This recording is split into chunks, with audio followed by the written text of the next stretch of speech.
Hi everyone, and welcome to the first video in the Fingerstyle Focus series. We are starting off the list with none other than Jerry Reed. With this series, I'm hoping to do two things. Put a spotlight on the life and work of fingerstyle legends and introducing some less known names along the way. Although fingerstyle guitar is considered a niche, I still often find new and exciting artists I have never ever heard about before.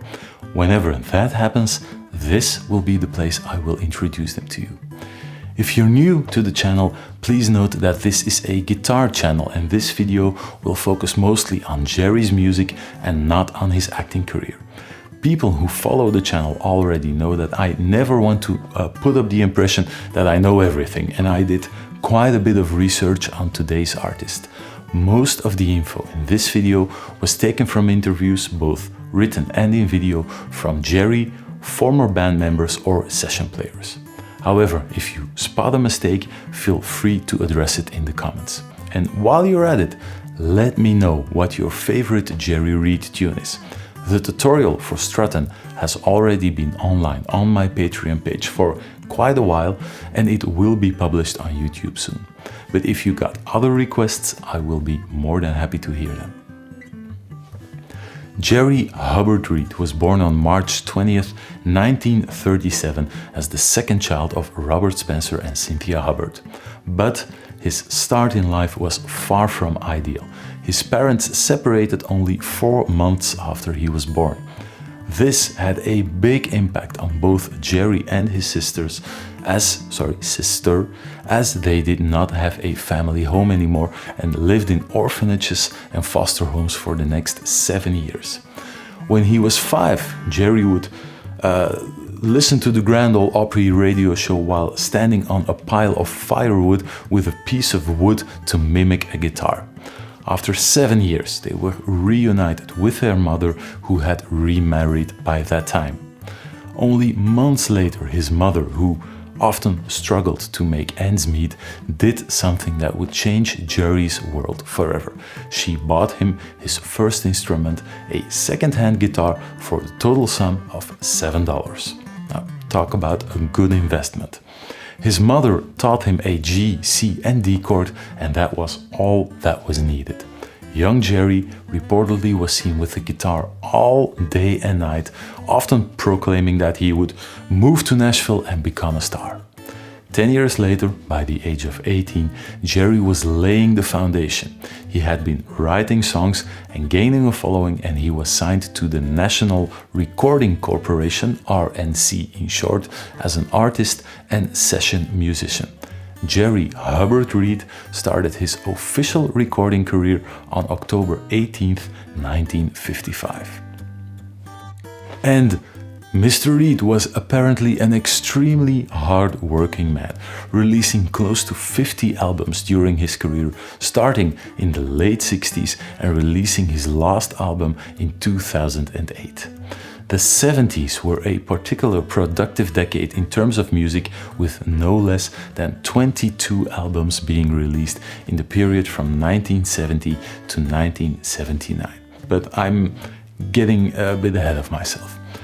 After getting married to Priscilla "Prissy" Mitchell in 1959 and serving in the military, he moved the family to Nashville in the early 60s. Armed with a Telecaster, a nylon string and a few thumb picks, he quickly met a certain Chet Atkins, a fellow fingerpicker who would become his mentor and friend for life.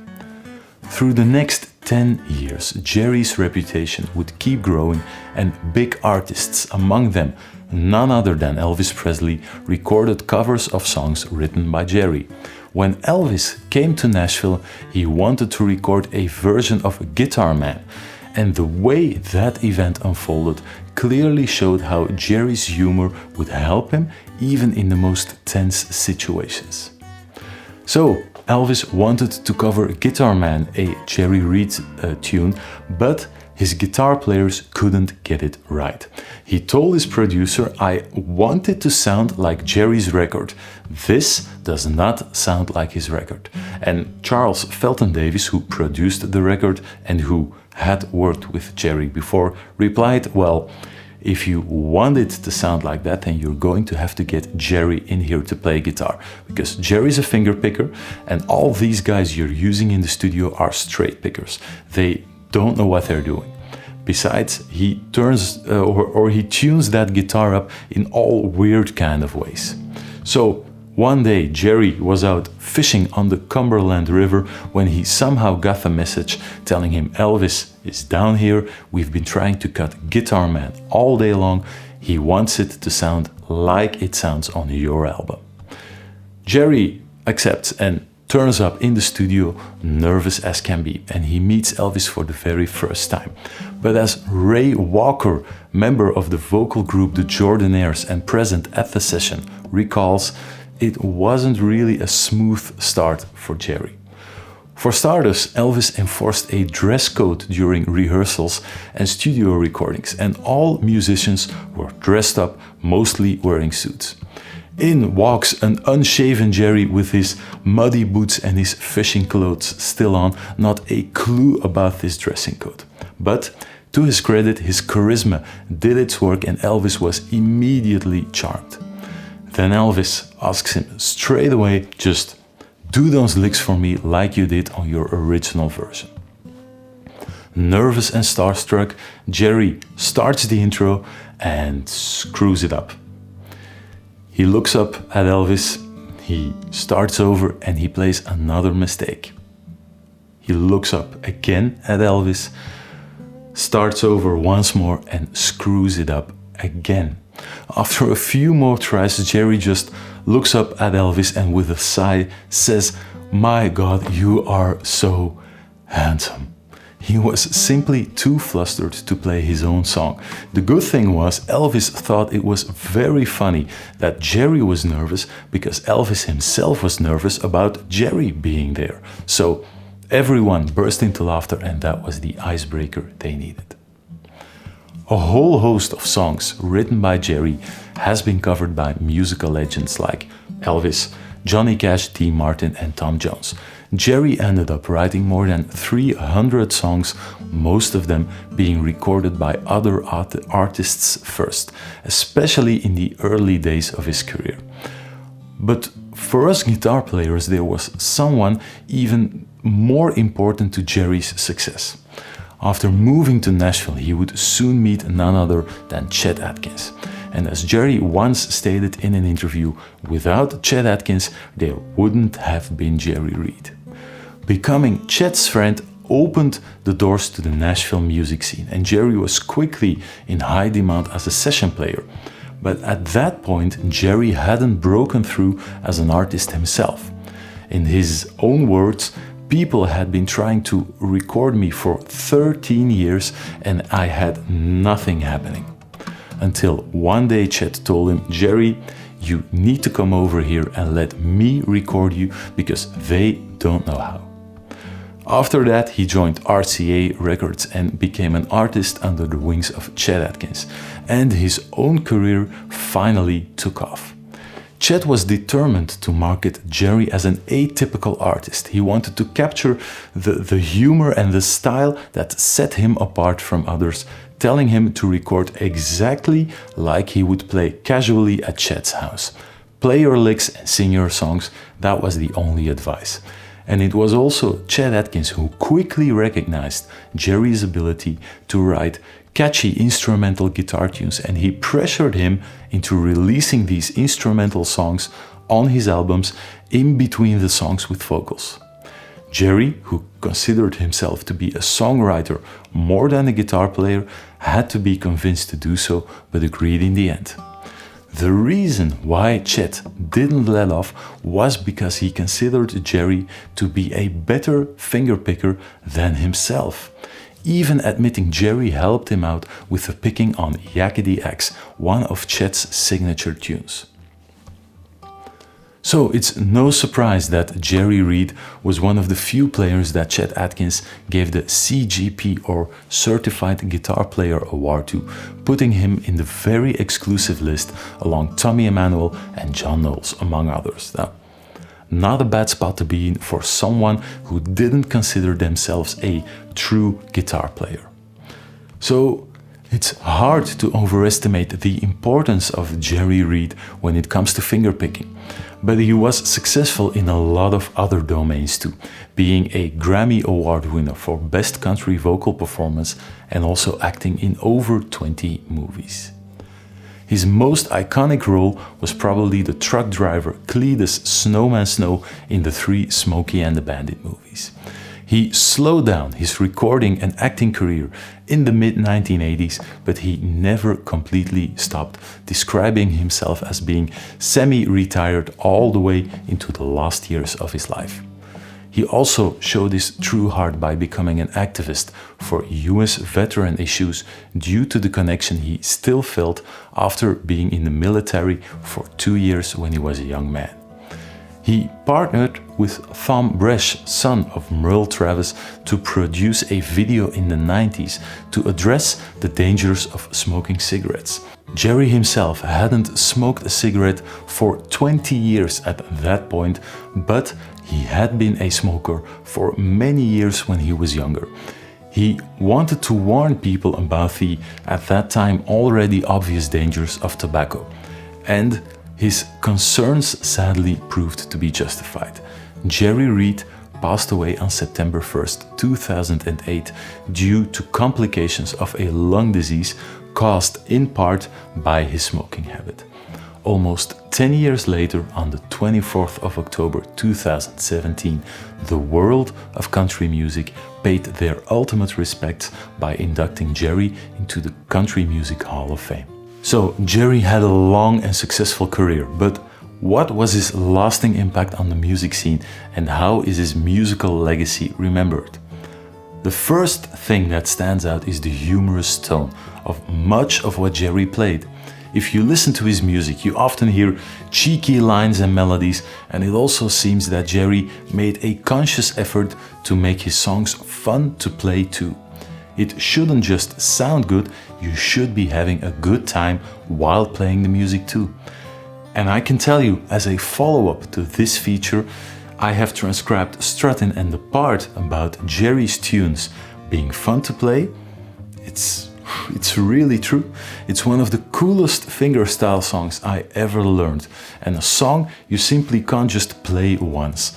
All of the typical Jerry Reed traits are there. A funny and grooving song, a few funky parts, and a number of quirky chords that only Jerry seemed to think of. I also took a close look at Jerry's breakdown, the infamous single note pickfest with Chet Atkins by his side, and although that tune is more challenging, it still puts a smile on your face while you're playing it. So, what about his lasting impact on the music scene? Now, I have to admit, I had to read up a lot to make this video, and I wasn't familiar with Jerry's music at all. I live in Europe, and the direct influence of the huge country scene in America is hardly felt here. Jerry, despite being one of the biggest names in the business, simply isn't a well-known figure around these parts. I learned about Jerry, like a lot of other guitar players these days, through Tommy Emmanuel. Tommy is really carrying the torch for that legendary generation of fingerpickers, pointing out how important they were to him and, as a result, to acoustic guitar in general. In one of his stories, Tommy, or I think one of his introduction stories, Tommy tells the story that Jerry considered himself to be a guitar thinker, not a guitar player. He would think stuff up, learn to play it well enough so he could show it to Chet Atkins, and then Chet would go on and record it. This might give the impression that he simply didn't care enough or didn't want to put in the necessary work, but that couldn't be farther from the truth. Jerry was described by many of his band members as having a singular mind and being always on the lookout for new challenges or adventures. So it's not that he didn't care about recording his own songs, there was just always something new around the corner that caught his attention, drawing him away. And it makes you wonder, what would Jerry have meant as a guitar player if that had been his only ambition in life? Tommy Emmanuel, who worked and played with Jerry, described him as a phenomenal guitar player. And remember, Chet Atkins, the godfather of fingerstyle guitar, came knocking at Jerry's door to work out certain picking parts. After all the awards and all the hits, that might actually be the highest compliment we as guitar players can think of. Once his mind was set on music though, Jerry was an absolute maniac. This is maybe best illustrated in a story by John Harris, who played bass for Jerry Reed in the late 80s. During a long tour, he was often called to Jerry's tour bus or hotel room, where he had to play the bass parts to certain songs so Jerry could practice his solos.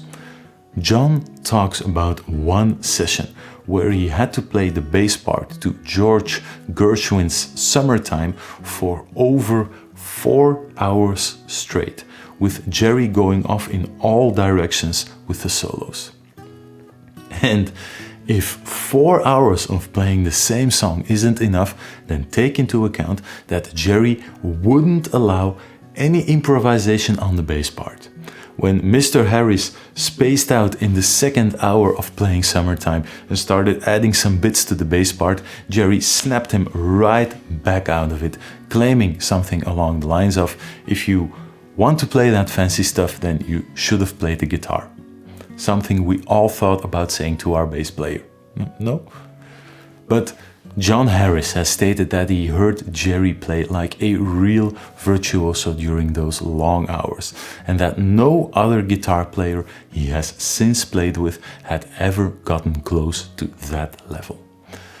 The story also shows that while Jerry was a funny character, he could also be very demanding and intense to work with. The stories from his band members, who spent countless hours with him on the road, probably offer a more realistic glimpse at who Jerry really was. His interviews and movie appearances always show Jerry to be an outgoing and funny guy. And quite a few of his band members do describe Jerry as being incredibly charismatic and funny, but also as moody, at times simply not feeling like being funny or talkative, as well as being introverted and private. Jerry Reed is a monster figure in the world of fingerstyle guitar. He was a direct influence on the great Chet Atkins, pushing him harder than any other guitar player. By doing so, he indirectly made his mark on countless other guitar players and the art of fingerstyle guitar in general. Maybe this small piece from a 2017 issue of Premier Guitar sums it up best. The basic concept of modern fingerstyle guitar, playing multiple parts at once, was deeply influenced by Jerry Howard Reed. And we should always remember that. These days, our biggest form of exposure to Jerry Reed comes in the form of Tommy Emmanuel's funky breaks in fingerstyle songs. He often plays these little parts that pop up in the middle of a fingerstyle song, breaking up the steady bass pattern and making all the heads turn.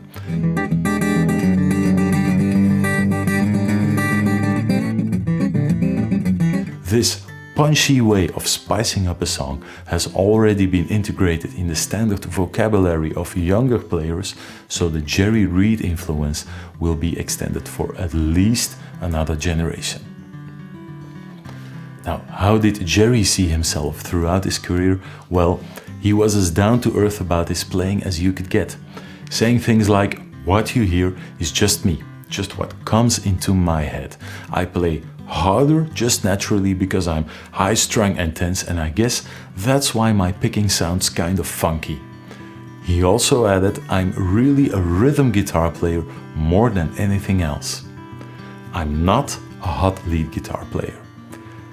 It could be a Tommy Emmanuel quote, "I'm more of a rhythm player," says the fingerstyle master specializing in face-melting licks, as if we mortal guitar players don't feel bad enough already.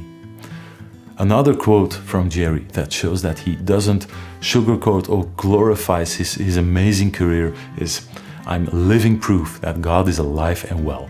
He allowed me to be successful in spite of myself, and I did everything I could to screw it up, and I never had enough sense to accomplish what I accomplished. I just never looked back." Never looking back, never looking around you to emulate other people clearly was the right choice for Mr. Jerry Hubbard Reed.